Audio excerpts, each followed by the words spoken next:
Am I audible, sir? You are. Good morning, one and all.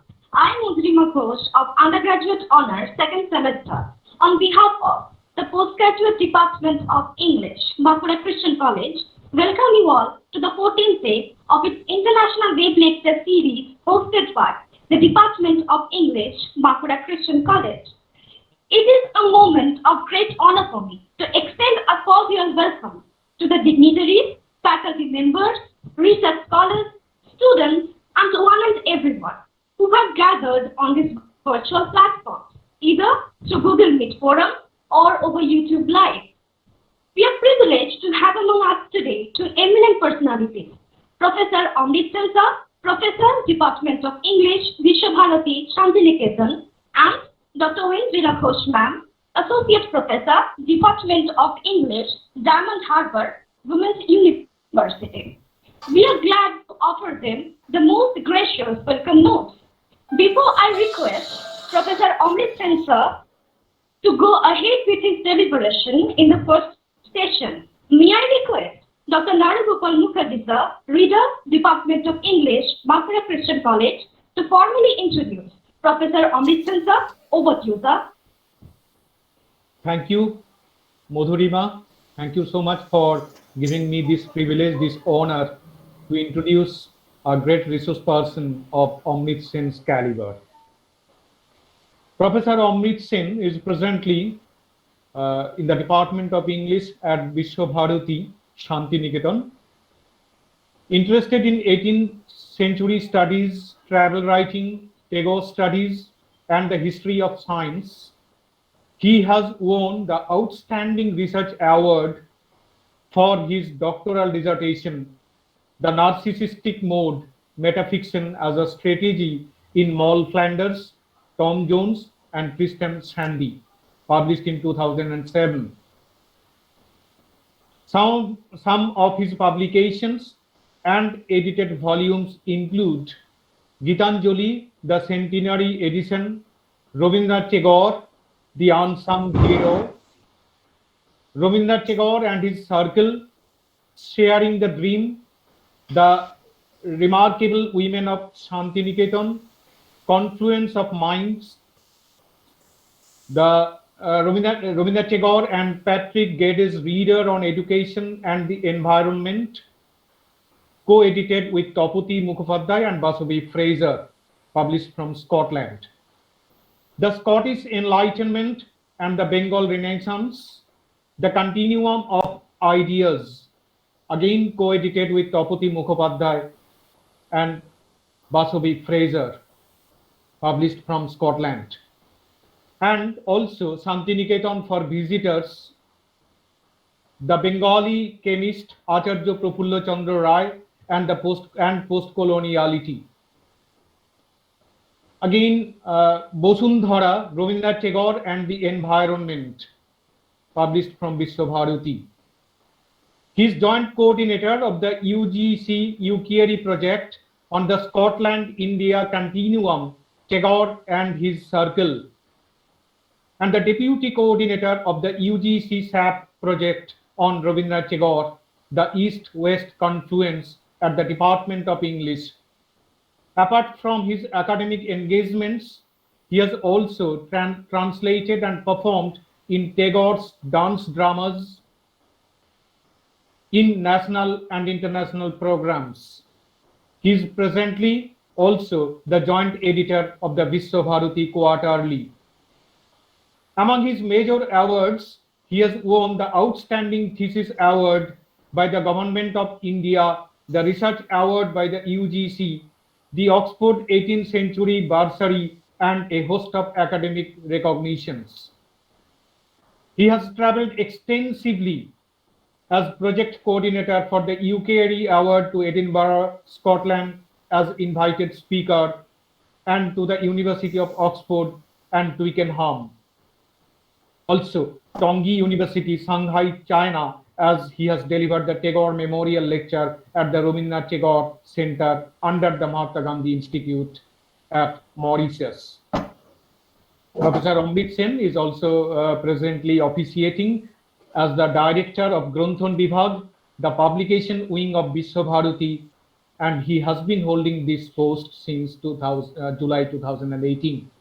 So now I request Professor Sen to grace the occasion with his deliberation. Thank you, Narugopalda. Let me first share my screen and then make some initial comments.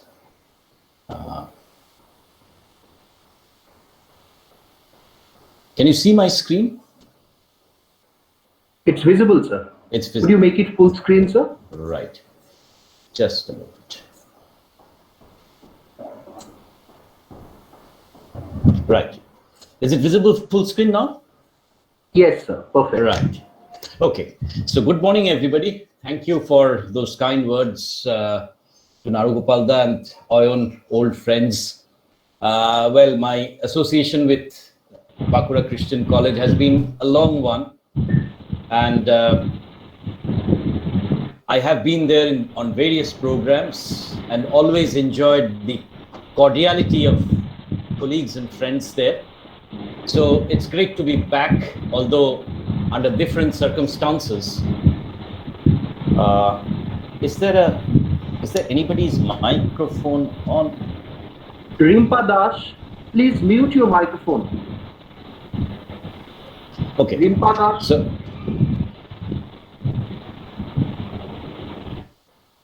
right. Thank you. Am I audible? You are, sir. You are. Yeah. Fine. Thank you. Thank you, all. So, it's good to be back among friends, and I can see a lot of students, colleagues, peers who are listening in.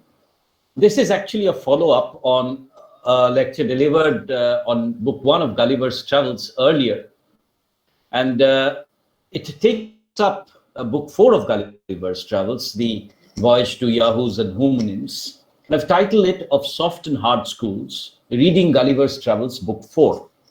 Now, I will add that this does not bring any very substantial new research into my deliberations. It's rather something which I want students to listen in and understand the nuances and the critical trajectories that Book 4 of Gulliver's Travels has actually taken, in many ways being the culmination and the climax of the text. Right. These are the older questions that I asked for that session. I'll keep them for this session because they are my gateways. The first is the genre of Gulliver's Travels. You need to understand this very carefully. Secondly, Swift's ingenuity in narrative. There's something which is taking on from a modest proposal.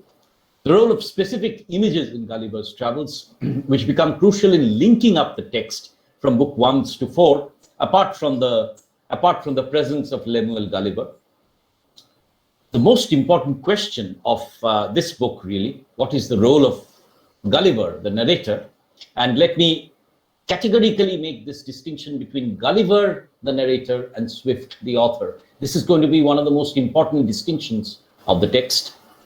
And then again, this question, which is not asked generally, but I keep on probing, what is absent in Gulliver's Travels? I am going to talk about an absent presence in Gulliver's Travels, and therefore the fourth book becomes the gateway to that. Now, the operative quotation, which I use here, and that is the first, you can see that first quotation, where Swift talks about vexing the world rather than to divert it. So Gulliver's Travels is a deadly serious work of fiction, not something which you read just to imaginatively satisfy yourself. But more importantly, Swift wrote to Pope that he has this material towards a treatise proving the falsity of that definition, animal rationale, a rational animal, and to show that it would only be rationis capax, animal capable of reasoning. He says, upon this great foundation of misanthropy, the whole building of my travels is erected. Now, students of mine who are attending this will remember how I hammer this quotation in almost in every class, because this is the operative quotation here. Now, there are three terms which are going to be used here. Animal rationale is the perfectly rational animal, which according to Aristotle, man is. That is his distinction from his rational soul from the vegetative and the animal soul. Then there's this question of whether man is just an animal, omni-animal, right? Object of pure desire and passions and the senses. And somewhere in between, Swift suggests that there is the rationis capax, an organism which has the potential of reason, but perennially lacks it.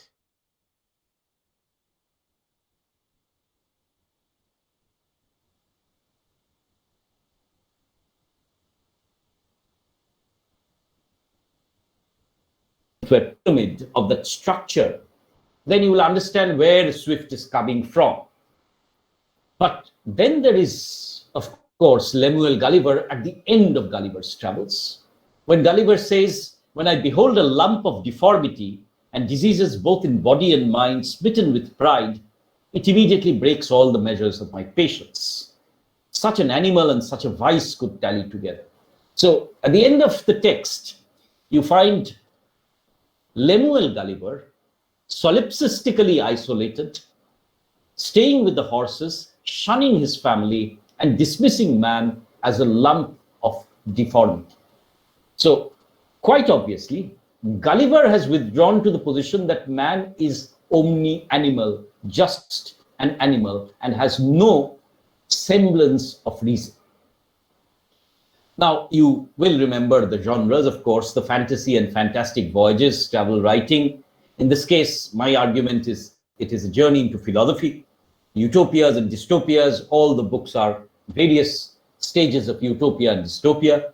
Satire, which is probably the most important operative genre here.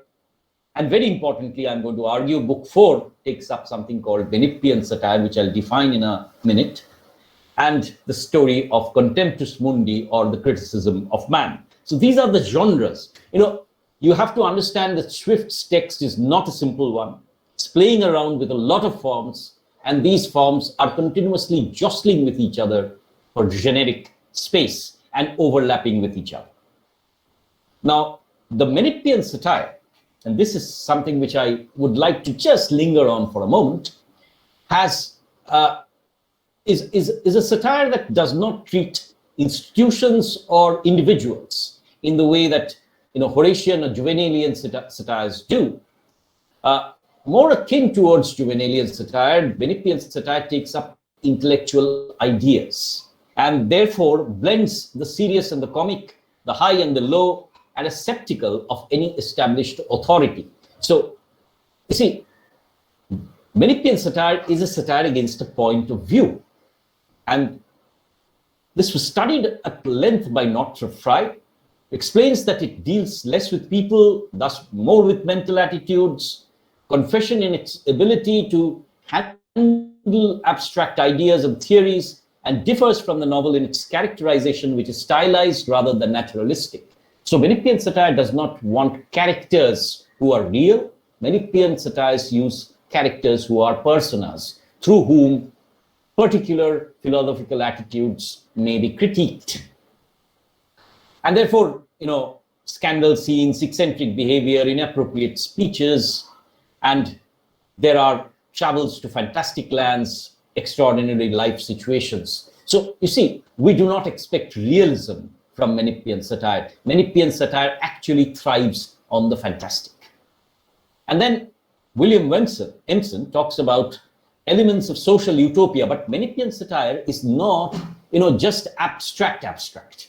It is also, as Bakhtin will point out in the next discussion on Menippean satire, that Menippean satire is concerned with current and topical issues. So whenever there's a seismic shift, there's a great shift towards a new paradigm of ideas, it is then that you see Menippean satires flourish.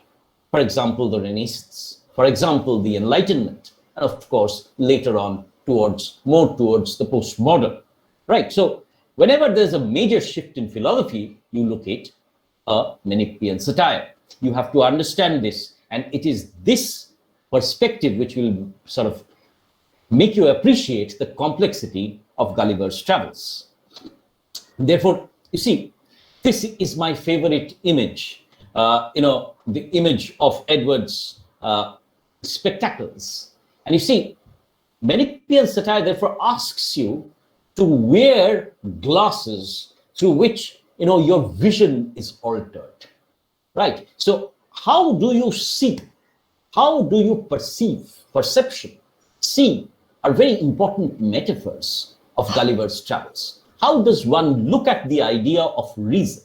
How does one look at the idea of the human body? These are fundamental questions that Swift is asking. I have talked about the Enlightenment earlier, so I'll not linger here. That the Enlightenment believed in the primacy of reason, the Cartesian idea of the separation of the mind and the body, and the priority of the mind, cogito ergo sum, I think therefore I am. The movement from religion to secularism, of course, it's a new paganism as Peter Gay once famously defined it. The foregrounding of the human mind, I've talked about this. The belief in secular learning leading to all knowledge, of course, the operative philosopher being John Locke. The claim of travel and mapping the universe, which is in the background of Gulliver's Travels, and also science as the new religion, which really becomes the focal point of critique in Book 3. Now, Swift's positionality needs to be appreciated before you really launch into Gulliver's Travels. And being part of the Catholic clergy and the Dean of St. Patrick's, Swift was steeped in a religious skepticism against the claims of the Enlightenment, and saw pride, the pride in human reason, and that is where the satire against yahoos largely comes from, as a cardinal sin. There's also a serious element of misogyny in Swift, which we will not talk about here. And Swift was frequently alleged to be misanthropic and even mad. It is true that in the latter part of his life, Dean Swift had actually lost his mind. So there is a degree of bitterness, there's a degree of insanity, there's a degree of isolation, which binds, in a way, Swift and Gulliver. Now let me come to this question of what is the Menippean part of the satire, and what is this clash of different points of view. And therefore, the entire question is about the human state, the state of nature and the state of government. These are two very important questions which were being asked by the Enlightenment. What is man's state like? And what is the nature of government going to be? Now, you will find, those of you who have political science as a subject, that this is the time when politics becomes a science. Well, it was there, treated very seriously during Aristotle and the Romans, but please remember that this is the point where modern political science and the system of government actually evolves. Therefore, state of nature, nature of the state, right? These are crucial issues. And the first philosopher here is Thomas Hobbes, whose text, interestingly, this is a picture which I'm going to come back to after I've discussed Hobbes. His text was titled Leviathan, published 1651. So you see, around this period, our modernity is as it were being crystallized. Hobbes, 1651, Descartes, 1670, Locke, 1690, all the major philosophers that you could talk about. So what does Hobbes say about our state of nature? He says that all men are more or less equal. So Oyon and I, Naruda and I, all are more or less equal in intelligence and strength, right? And therefore, every man is naturally vulnerable to one another. So, in a battle, more or less all of us are equal. Now, all of us want what? All of us want competition. There are scant resources. So we are competing for those resources, right? All of us do not want the other to succeed, and all of us want glory, right? Therefore, we are engaged in this huge competitive bid of life. Resources are limited, our wants are unlimited, every man is demanding glory. Therefore, what does Hobbes suggest? Hobbes suggests that the state of nature is a war of everyone against everyone. So all of us are continuously in a state of battle with one another. Not a very pleasant philosopher, Hobbes was. And therefore, since everyone is at one war with another, so if Oyon sort of gets a good piece of cake, I'm going to take it away. And if Naruda gets a good piece of, other food or a good piece of jewelry, I'm going to snatch it away. A state of nature is a state of war, is a state of fear and poverty, for there is no leisure for industry, culture of the earth, navigation, nor commerce. So why will you actually bring in something new? Why will you generate a produce when somebody else can snatch it away? So it is a state of barrenness, it's a state of misery, it's a state of war. And in this state, that is Hobbes's great quote, which my students know I'm very fond of repeating: life of man, solitary, poor, nasty, brutish, and short. Those are Hobbes's exact words. Remember that. Right. So in this state of war and in this state of nature, there's no concept of morality or there's no concept of social decorum. Everything is just. And that's, the source of that quotation, everything is fair in love and war, right? Where there's no common power, no police force, no law courts, there's no law, no injustice. And force and fraud in war are two cardinal virtues. So you have to win, you have to take it away. And man is governed by his passions. Passions are neither good nor evil, they are just facts. This is the state of the omni-animal, right? Man is just a beast, and that too solitary, poor, nasty, brutish, and short. Imagine all of us are continuously fighting with each other. Therefore, what does Hobbes propose? Hobbes proposes that how do we escape from the state? We escape from the state by our fear of death. Nobody wants to die, and all of us want to be comfortable. So the first thing we need is peace in society. How does one give peace? One gets peace by choosing a sovereign. And how does the sovereign, get his power? The sovereign gets power because we transfer our power to him. We are the ones who are transferring our power to him, right? So who is this, and why do we transfer power? Because he will bring peace, he will bring a civil society. And this sovereign must be self-perpetuating, undivided, and ultimately absolute. He must be more powerful than the rest of us combined. And therefore the sovereign is created by, not a party to the compact. Once you have transferred your rights, you cannot take them back. He therefore cannot be got rid of, because he is in the breach of the compact. If he could be, his power would not, after all, be sovereign. So Hobbes is the first real philosopher who's looking at the transfer of rights, and is looking at the concept of a fascist state. Now take a look at this picture once again. This is the sovereign, and can you see that the sovereign's body is composed of all of us? It's composed of people. It's a composite, of all the people taken together. And you can see how he towers over the entire Commonwealth. That is Hobbes. State of nature, nasty, solitary, poor, brutish, short. Therefore, there's no reason. Now, the obverse is provided by Locke. And Locke talks about human nature and the nature of property in two treatises of government.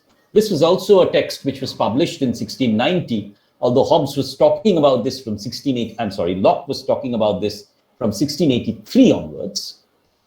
He talks about the state of nature where men mostly keep their promises, honored their obligations, mostly peaceful, good, and pleasant. So he says, we are all rational, we are all essentially good, we keep our promises, so the state of nature has no conflict. Humans know what is right and wrong and are capable of knowing what is lawful and unlawful well enough to resolve conflicts. How do we know? Because we are rational. Peace is the norm. For Hobbes, war is the norm. We can and should live together in peace by refraining from molesting each other's property and persons, and we give our rights. We also transfer our rights to the sovereign, but we retain the right to life and liberty and gain the right to just, impartial protection of our property. Please remember that Locke is also the great philosopher of the free market. The right to property is inalienable, right? Okay. Therefore, what kind of a government does Locke want? He says that the ruler will rule only by our consent. We will elect him. We will give him rights. But if he violates the conditions of providing us security or getting absolute power, then we will throw him out, right? Therefore, if he puts himself in a state of war with his subjects, we have the right and duty to kill such rulers. We will just replace him. So Locke is also looking at a democratic, secular form of government. And he's looking at civil society, which is preceding the state. So society precedes the state rather than state preceding the society, as Hobbes suggests. Men have their rights, and the only important role of the state is to ensure that justice is done. So two diametrically different views of the state of nature and the state of government as put forward by Locke. Sorry, I somewhere had a picture of Locke. Yes, there he is, Locke with his two treatises of government, 1690. Now, if you take a look, then the Yahoos and homonyms are actually, visualizations of Hobbes and Locke. Take a look at the Yahoos. This is taken from the text itself. Shape is singular and deformed. It talks about beards like goats, 4 parts of their leg and feet, talks about their buttocks, anus, and then says, upon the whole, I never beheld in all my travels so disagreeable an animal, or one against which I naturally conceived so strong an antipathy. So, miserable creatures the Yahoos are, always fighting amongst themselves. And what are their characteristics? What do they do? Beastly in appearance. It's a society which is perpetually in conflict. For example, the homonym master throws a piece of ass's flesh, and the Yahoos all jump and fight amongst themselves. As the homonym points out, they will fight even if there are enough resources. Yahoo society is marked by sycophancy. The head Yahoo, as it were, asks all the others to lick his posteriors. Greed, they have greed for these stones that they find and they hoard. And desire, they're all perpetually sort of engaging in sexual desire. Appetite, continuously marked by the desire for food, gluttony, and filth, also marked by the presence of feces, which they throw at their enemies. In fact, Gulliver himself becomes a victim for all the Yahoos jump on a tree and defecate on him. Also, the Yahoos are marked by the presence, some of the Yahoos are marked by the presence of melancholia. So it's a society in conflict. It's a society where there's no discipline. It's a society where there is total anarchy. And therefore, it is a society which the homonyms must control with great violence. Now, let's take a look at the antithesis of the Yahoos, the homonyms. Now, the grand maxim, and this is once again, everything is taken from the text so that you can relate to it later on. The grand maxim is to cultivate reason and to be wholly governed by it. Friendship and benevolence are the two principal virtues. So once again, reason, friendship, benevolence. But the operative word once again is reason. So it's a Lockean society where there is benevolence, where there is mutual understanding, and it is universal to the whole race, mind you. It's not just one or two hominins. Decency and civility in the highest degrees. Courtship, love, presence, etc. have no place in their thoughts. Their society is marked by temperance, industry, exercise, and cleanliness. And of course, there is democracy. Every 4th year, there is a representative council of the whole nation.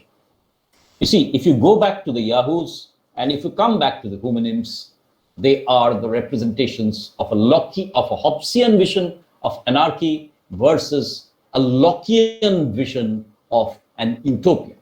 Right?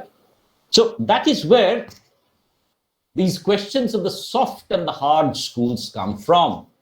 Now, the question is, where is Swift and where is Gulliver?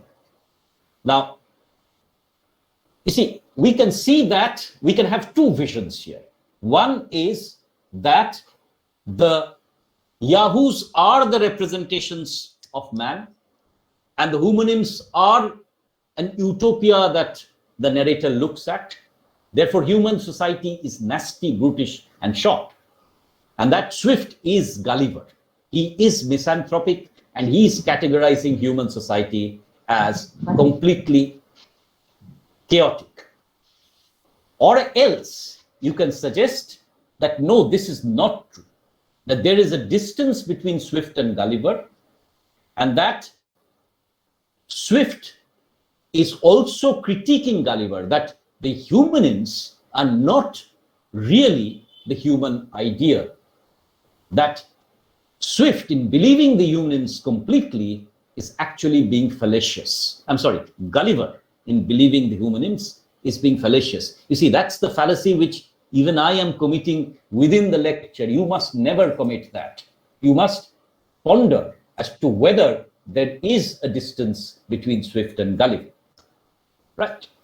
So how does one distinguish that? Then, through the meaning of the homonyms and the Yahoos, the purpose of Captain Pedro Mendes, who comes at the end of Gulliver's travels, offers Gulliver shelter in the ship, food, passage, and whom Gulliver cannot stand because he is a Yahoo.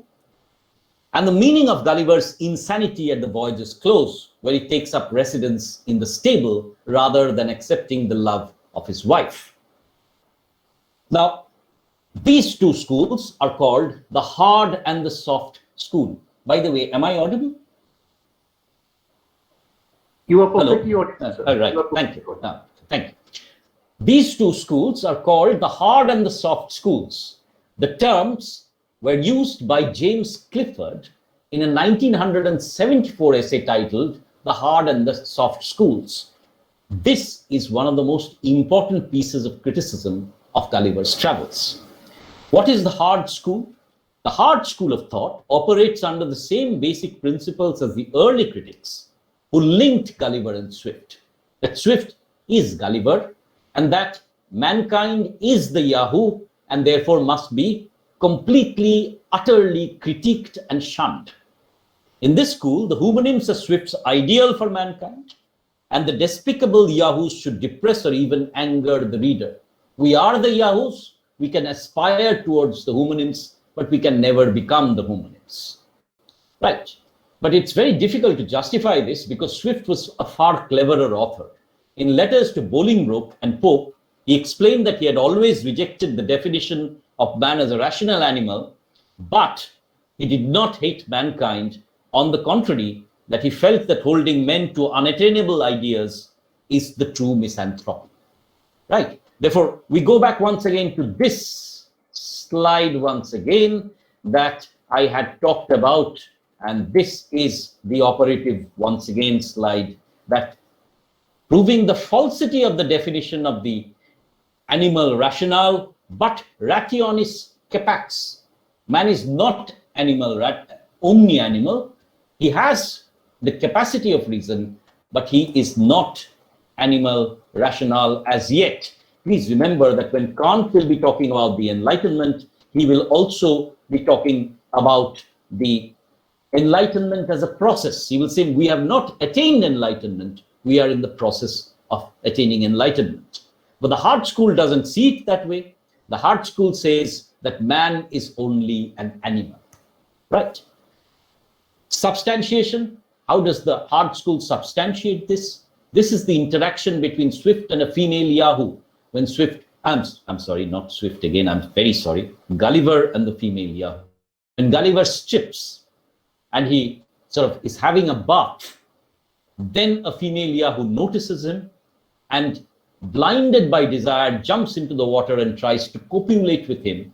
And Gulliver feels nauseous at this, right? And there's, of course, the continuous rhetoric of Gulliver, who talks about to seek their livelihood by begging, robbing, stealing, cheating, pimping, flattering, and so on. And therefore, there is a distinction between the society of Gulliver and the society of the Humanims. The Humanims, for example, have no concept of lies. Gulliver has to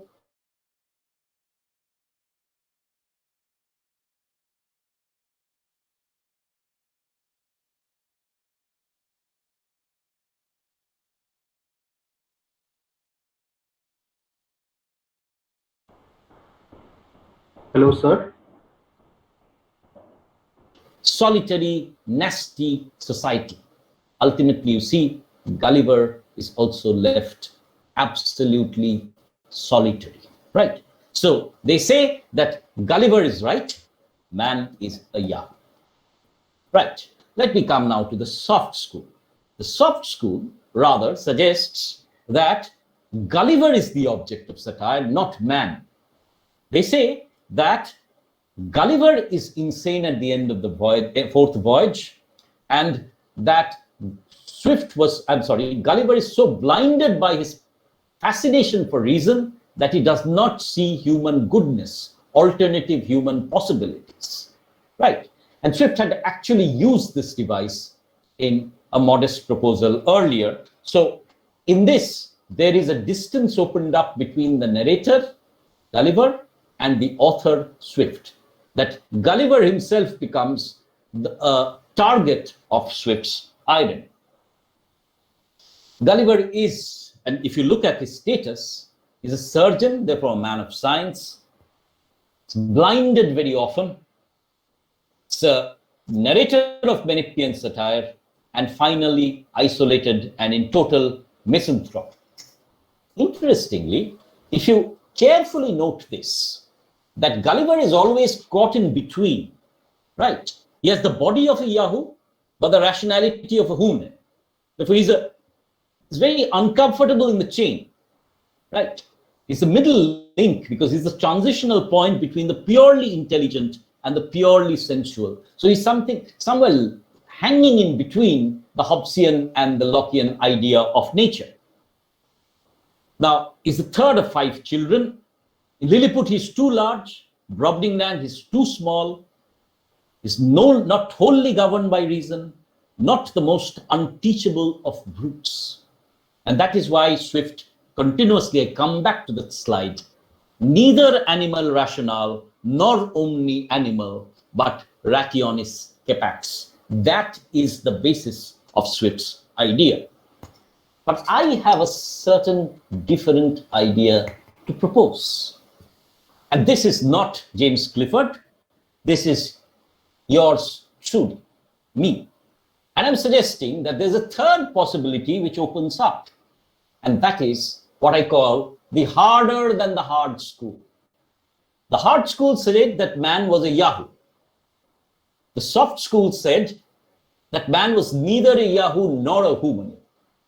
And I am proposing that there is within Swift a theory that man can be rational and that rationality could be catastrophic. That rationality is not a state of pure rationality, is not a state to be desired. And why do I say this? I say this because some of the basic institutions of humanity are absent in Humanim land. So homonyms have no sense of family or love. They procreate only for the sake of procreation and enlarging the herd. Their children are immediately sent away to different other academies. Secondly, the homonyms have no love, really love for one another. They have benevolence, but there's no depth of feeling for one another, right? So this, and thirdly, you see, they cannot accept any Yahoo, and they keep them perpetually in the name of disciplining them under their control. So reason leads to power, and power leads to total domination. Thirdly, very importantly, in the final council, the homonyms discuss the need to exterminate all Yahoos. Therefore, rationality is being utilized by the homonyms to justify mass slaughter. And you can see the parallels of Swift anticipating Adorno and Horkheimer's, where Adorno and Horkheimer talk about this question of reason being employed during the Holocaust to justify the extermination of the Jews. Therefore, you can see how I'm arguing that a state of utter rationality without human sentiment and emotions is seen by Swift as something which is not desirable at all. This is my hypothesis. You see, for this, I take up a passage from Brobdingnag. Now, in Brobdingnag, the Brobdingnagian king continuously dismisses Gulliver and humanity as something which is like a vermin that crawled upon the earth. Gulliver is very angry. What does he do? He says, oh, you know what we can invent? And he shows the king, or he talks to the king about two discoveries. One is gunpowder, and the other is the pistol or the cannon. And the king is struck with horror. Important and groveling an insect like I could entertain such inhuman ideas, to appear wholly unmoved at all the scenes of blood and desolation, which I had painted as the common effects of those destructive machines. Some evil genius, enemy to mankind, must have been the first contriver. So you see, what does science and reason provide man? The gateway to destruction. And therefore Swift suggests that a perfect rationality and a perfect science are only instruments to human destruction. It is not desirable at all.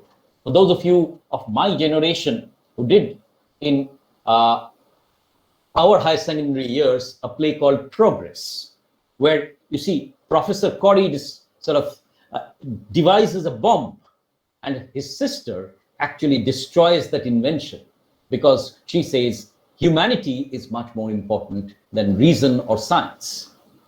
And therefore, in another passage, the king talks about whoever could make 2 ears of corn to grow upon a spot of ground where one grew before would deserve better of mankind. So Swift is not looking at science as the solution of man. Why?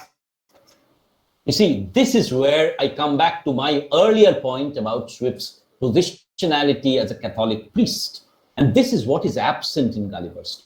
And this is something which students need to be very cautious about. Why does a cardinal, why does a Catholic priest not include religion in the utopia or the dystopia that it creates? Religion is absent. Therefore, while religion is not present in the homonym land, as William Casement points out, its absence looms large. And therefore, the element is absent so that you can always wonder about its absence. You have to ponder about what is missing, right? But Swift does mention this, and he talks about the first Yahoos who came to the island, driven thither over the sea, being forsaken by their companions, they retired to the mountains, and degenerating by degrees, in process of time and more savage than those of their own species. So it's this question of the original sin, the vitiation of the Garden of Eden, as it were, and degeneration into a life of sinfulness without any potential grace. And therefore,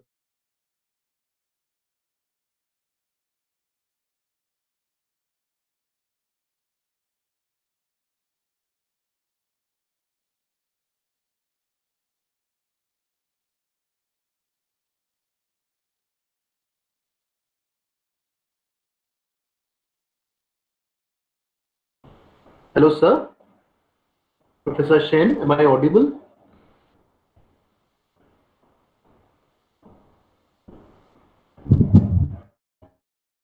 I think sir must have got disconnected or there are some serious audio issues there. Sir, am I audible?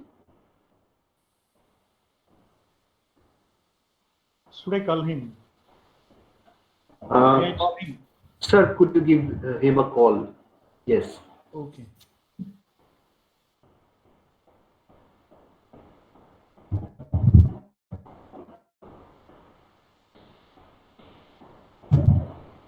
Bear with us, please.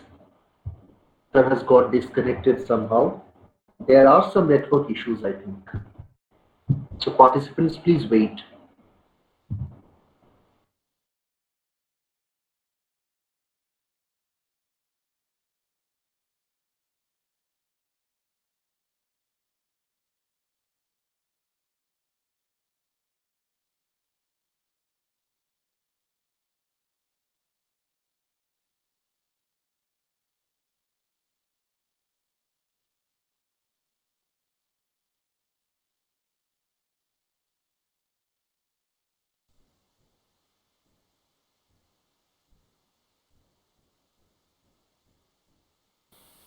Oyon, Sir? phone switched off. His phone is switched off. And somehow no battery, I think. You must have run out of charge. Let us wait for some time, sir. 1 minute or so. But if he goes on taking it for granted that everything is fine, then it will be a problem. I don't think so because No, Soikot, I have not tried the second number. I have only one number with me, the BSNL number. Shwekota, could you please post that second number or could you please forward the number to NGM, sir? That way he would be able to reach him at that number. Please do that, Shwekota.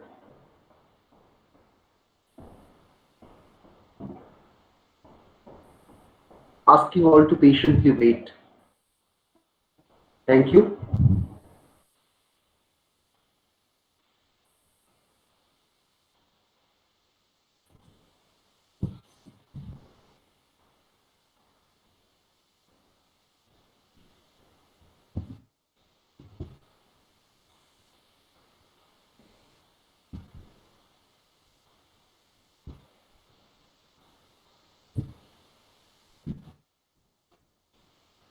Thanks a lot, Shwekota.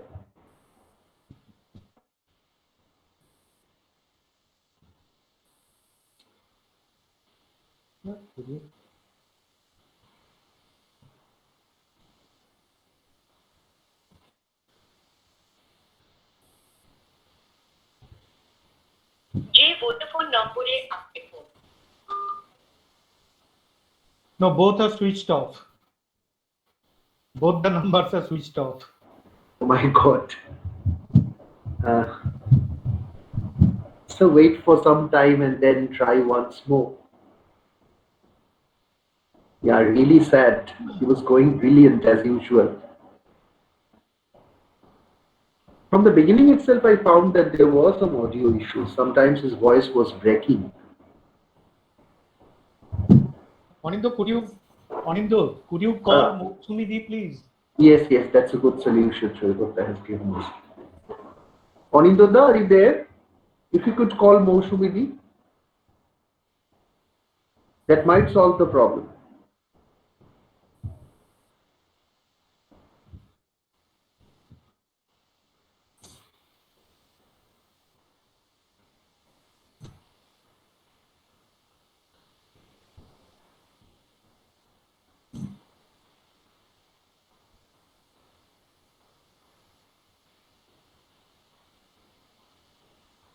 Absolutely, Amrita. He was going brilliant. And right then, there was this technical glitches. There were all these glitches.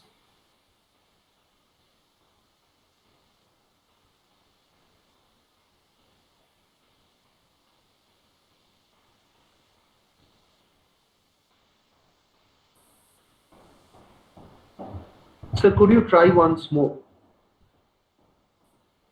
Asking me, you. Yes, yes, sir.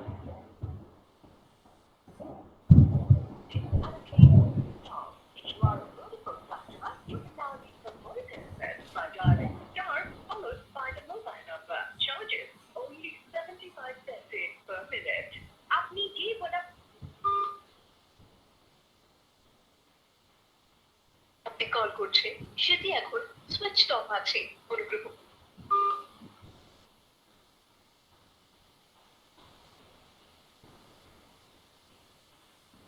No. Again switched off. Still switched off. I guess sir was trying from his laptop. He was presenting from his laptop. I don't even know whether sir is aware that he has got disconnected.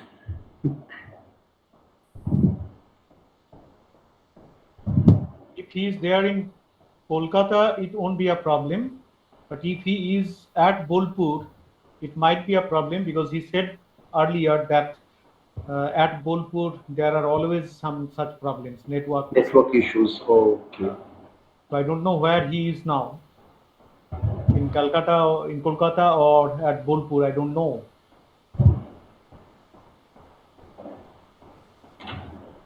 Yes, Prashant, that's a good solution. But for that, sir has to join. We are not being able to reach him.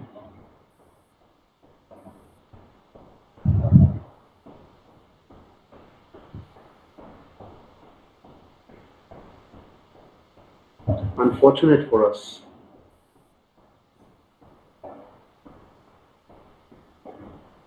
Onindoda just sent me a WhatsApp message that he has communicated things to Professor Shen's mother. So let's see, sir. Okay.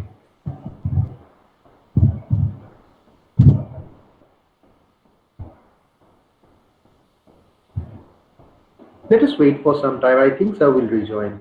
Thank you for your patience.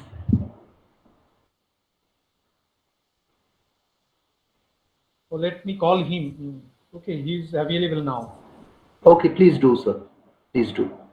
घरों से बाहर तभी निकलें जब बहुत आवश्यक हो face cover या मास्क पहनते समय ध्यान रहे कि मुंह और नाक अच्छी तरह से ढके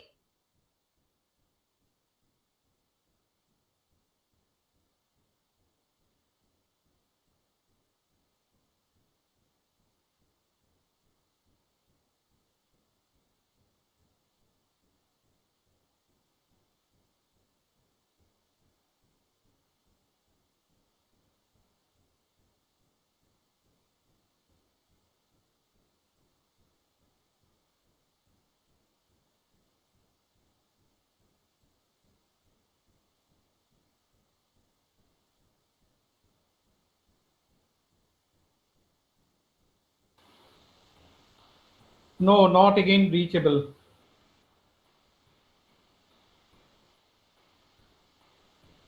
No idea what to do, sir.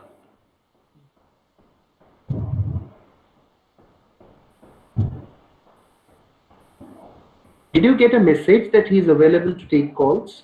Yes, he's available. That message came, but I tried Okay. on that number, but again it was unreachable. Right.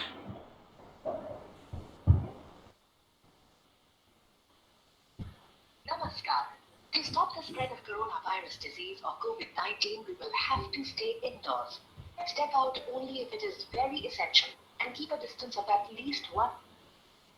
আমি চেষ্টা করছি গো ও আচ্ছা আচ্ছা আচ্ছা বলছি কোনো কারণে নেটওয়ার্কে একটা গন্ডগোল হয়ে গেছে হ্যাঁ হ্যাঁ মানে আমি ভাবলাম তুমি বোধহয় কন্টিনিউ করতে বুঝতে পারোনি হয়তো কত দূর অব্দি উম, পেয়েছিলে গো মনে দাঁড়াও আছে মিনিট 6 হবে আর কি 6 মিনিট আগে মোটামুটি আচ্ছা ওকে হ্যাঁ 6 মিনিটস হলো মোটামুটি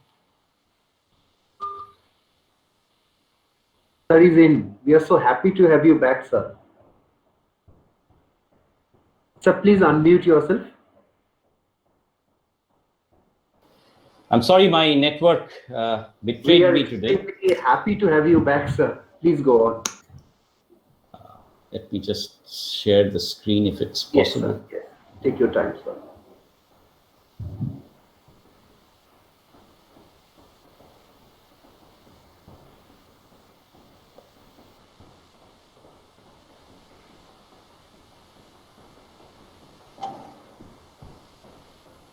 Can you see my screen now? Yes, sir. Could you make it in the full screen mode? Right. Okay. Right, I'm sorry. Where had I sort of disappeared?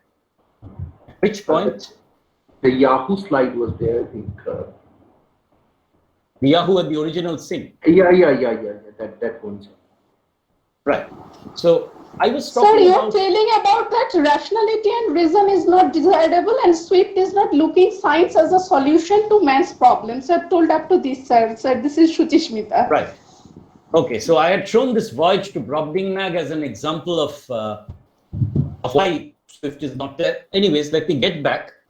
The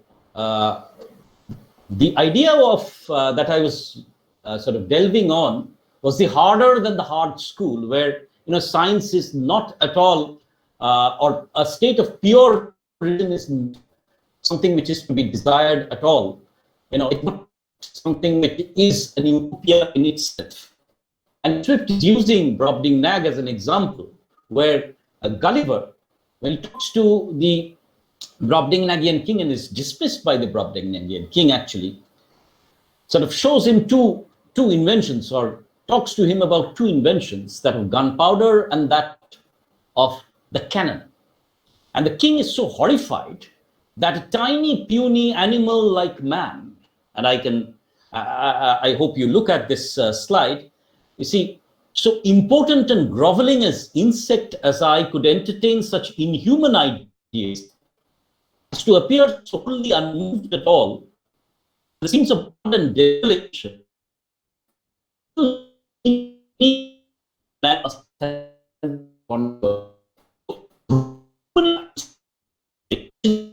suggests the state of pure reason and science only leads man to a state of collapse, as it were, to a state where it is ironical. The truth is that perfectly rational state can equally be a perfectly Hobbesian state. You see how Swift is probing into these dysfunctional spaces, as it were. And he suggests that whoever can make 2 years of corn, this is the Brobdingnagian king, is upon 2 blades of grass to grow upon a spot where one grew before, that is the true man, right? So that is where you see once again Swift's distrust or mistrust. Am I audible? Just checking. Am I audible here? No, Amrit, there are certain problems with your audio. Okay. It's not very clear. Your voice is breaking sometimes. I'm sorry, because this is a different internet access that I'm using, so. Sir, could you please switch your video off? That might solve the that's problem. right. Yeah, I think that's a good idea.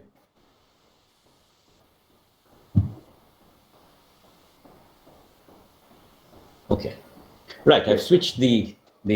Is it better now? Slightly. Yes, Amrit, it is better It's better. now. Better. And Okay. we also request users to kindly turn off their video and also Yes, mute please. their audio. Otherwise, Uddhadev there Das, will be a turn problem off your video. Uddhadev Das, please turn off your video. We want to concentrate on Professor Shen right now. Yes, sir, please. Is the scene? Is the PowerPoint visible? Oh, the PowerPoint is not. Yeah, it's visible now, sir. It's Right. visible now. Okay. Right. So talk about interruptions when you think about Swift. Right. So what is absent in Gulliver's Travels, therefore, is something which I would like to ponder for a moment. And this is the absence of religion. Where William Casement, when he talked about human land, about as being present in Gulliver's Travels, yet the absence loom large. So I'm testing religion, the discourse of religion is beyond the dialogue of reason and animal of Hobbes and Locke in Gulliver's Travels. And Swift suggests that if there is religion, ethical and moral, a solution to this binary can be found. He talks about the Yahoos and their original sin. For example, two Yahoos who came originally, then degenerated into a sinful life. And it is therefore that they become progressively animal-like. So Swift suggests, therefore, that the alternative might be in a Christian benevolence that can temper human and can also qualify human Pedro Mendes as an alternative to Swift. Right. So Mendes embodies Christian morality, offers Gulliver his best suit of clothes, feeds him extravagantly, brings him home free of charge, houses him for some time, and pays his way back to England. Does not seek anything in return. So he's the figure of the good Samaritan, the good Christian Samaritan, who offers a way out of the dichotomy between the Hobbesian and the Lockean, binary as it. That's therefore is how Stel and Gulliver forced to ask to ponder the text of human rationality. It also talked about Swift as being one of the first anti-colonialists, as it were. You remember, he is, after all, an Irishman who was pulverized by British colonialism, wrote letters, importantly, to process of European colonization in the Book of Homonyms, because he sees that the homonyms are in an exact colonial position as the Englishmen are upon these tribes. You can see that quotation. I am not going to read it because I'm overshooting my time. How, the homonyms, the Englishmen or the Europeans are perpetrating the same kind of mass act colonization as a strategy demands. So again,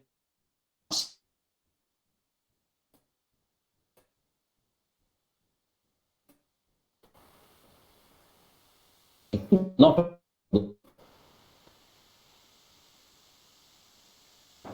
Sorry, sir, can't hear you. I think that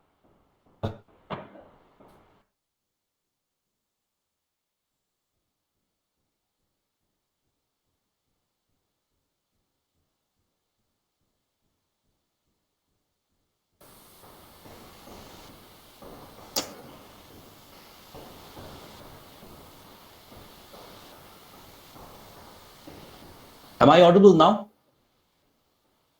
You are, sir. Is the audio better right now? Yes, sir. Yes, sir. Right. Okay. Maybe I'll sort of not. Is the presentation visible, by the way? It is visible, sir. Right.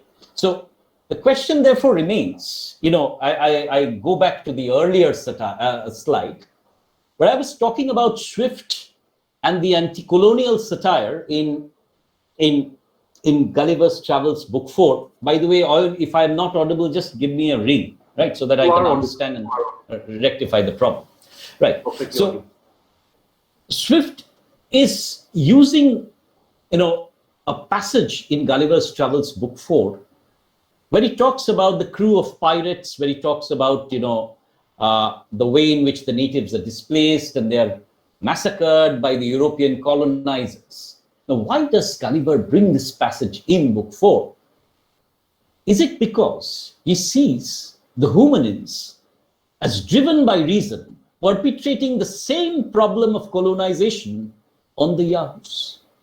Therefore, is a state of perfect rationality or enhanced rationality a recipe for colonialism and imperialism?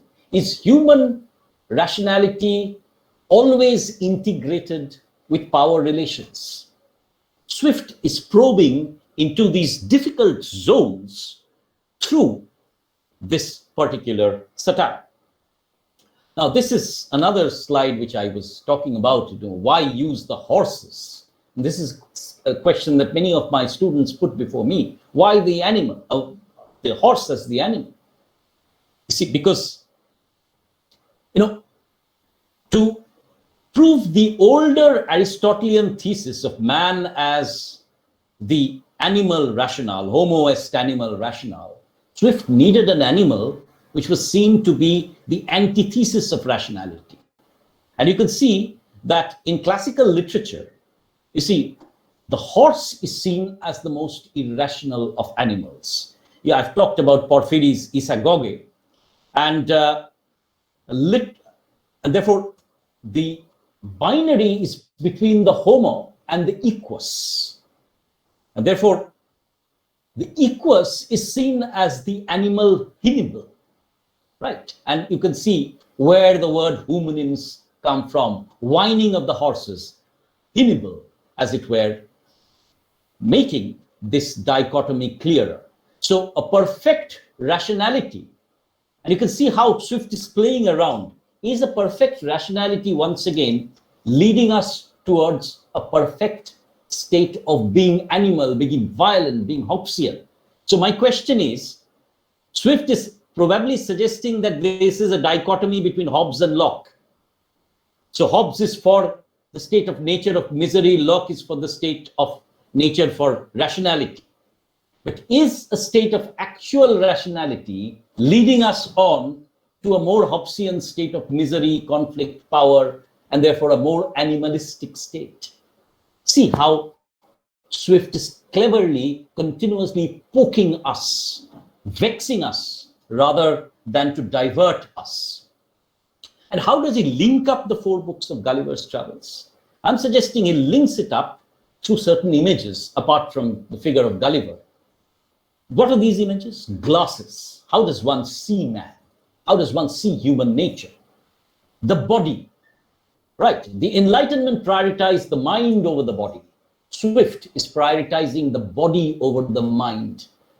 And he's suggesting that grace is needed, Christian grace, to tide over or to bridge this gap between the body and the mind. There needs to be a moral fabric. The question of beasts and vermin. Every single book talks about some form of beast or the other, some form of animal or the other. Once again, drawing the proximity between human and the animal. And of course, the images of scatology, filth, feces, urine. Right, and why is it done? Because once again, to foreground the gross human body and suggest that the animal body of the horse is ironic, because the more we move towards sense, the more our beastly impulses are generated. So whether rationality can actually lead us away from our body is a question, is a fundamental philosophical question that Swift is asking. Let me conclude now. Swift uses the narrative of Menippean satire to interrogate the philosophical transition of the period. The Hobbes-Locke dichotomy becomes the gateway, and Swift is probing into these fundamental ideas as they emerge. So in that sense, this Menippean satire is extremely contemporary, as it were. Book 4 is in many ways the climax of his consistent position on reason and the body. He's interrogating these categories. All travel outwards is therefore a travel into philosophy and the nature of man. Religion remains an absent presence in Gulliver's Travels, which suggests that without it, human society is always incomplete. In using Gulliver cleverly with Pedro Mendes, Swift is perpetually engaging the reader to think and to ponder over ways of seeing. And that is why that image of the spectacles remains so very important. How does one visualize man is the central question of Gulliver's Travels. Swift continuously probes the space between narrative persona Gulliver and the author Swift. It is in this narrative ingenuity that the satirical possibilities of Gulliver's Travels is explored. And finally, the images play a key role in linking the various books together. Thank you for your patience in tolerating the different problems of technology. If you feel you have to write anything to me or clarify anything, add anything to this, very welcome to write to me at my email address. Thank you very much. Thank you, sir, for such a concise but marvelous deliberation that really makes us enlightened. Now, may I request Professor Oyon Mondol, sir, Assistant Professor and Head, Department of English, Pakura Christian College, to conduct the interactive session. Over to you, sir.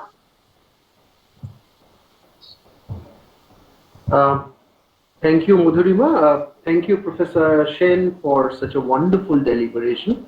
Despite the network issues and the technical glitches, it was really a treat for us. Now the session is welcome.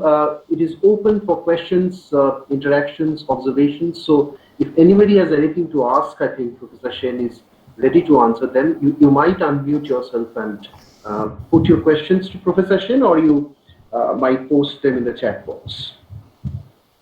Yeah, I can find a question from Siddheshwar Nag, sir. Why you are saying that religion is absent present in Gulliver's Travels? Over to you, Professor Shen. Right. You see, my point is that Swift was a Catholic priest. Yet when he talks about utopia and dystopias in Gulliver's Travels, the one notorious absent across the travels, although there are certain references to priests, is religion. So when every society is described, its religion remains absent. There's no category of religion as it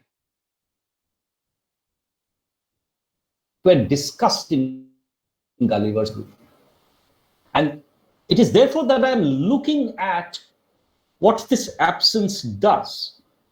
Because for the Augustans, this absence would have been much more notable than for us in the postmodern age.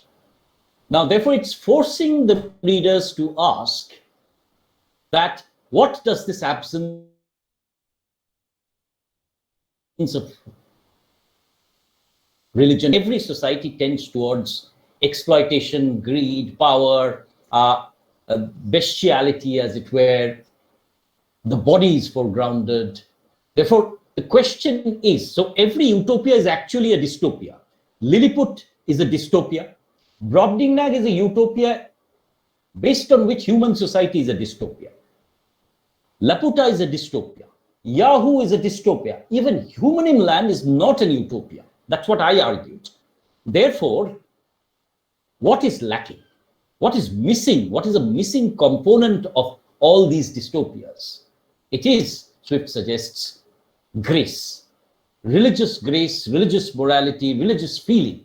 This is Swift's idea that Christian morality and Christian benevolence, when absent from either animal or purely rational societies leads always to incomplete societies. That is where the absent presence remains of religion. Thank you, sir. There is a question from Hridoy Das. Why does Gulliver's Travels know? Why is it known as a Newgate pastoral? Gulliver's Travels is not known as a Newgate pastoral. It was the Beggar's Opera. Thank you. I'm sorry, but I have no clue as whether Gulliver's Travels was ever referred to as a Newgate pastoral. I don't think so. You know, the Newgate pastoral was, if you look at it correctly, probably Beggar's Opera. Newgate does not feature in Gulliver's Travels. Thank you, sir. There is a question by Tumpa Godai. Sir, can you please once again explain the use of the horse image, because your voice was breaking at that time? Right. I apologize profusely to all of you, but let me assure that this is a very Swiftian interruption, because Swift always wanted that his meanings would be latent rather than very obvious. Now, you see, in the classical era, you all have known this phrase, man is a rational animal, actually comes from Aristotle, right? As students of political science know it better than me. And the phrase is homo est animal rational, right? So in the classical era, the animal who was seen as the antithesis of the animal rationale of the homo was the equus, the horse, right? And it is recurrently used as a figure of irrationality, and therefore it is known as the animal hinibil. So an animal where rationality is restricted. So when Swift was defamiliarizing human reason and putting it over an animal, he had to choose the most irrational animal. And therefore, from the classical sources, he chose the equus, the horse. That is the reason that the horse is used. Thank you so much, sir. Thank you for that brilliant presentation. Over to my student Bipasha now. Bipasha, are you there? Yes, sir. Am I audible? Audible. Thank you, sir. On behalf of the Department of English, Dr. Christian College, I would like to convey my sincere gratitude and thankfulness to Professor Amrit sir for illuminating us with such an insightful and thought-provoking lecture. Thank you very much, sir. We also acknowledge with due respect your support and solidarity to help the students and the researchers as well in accepting our invitation.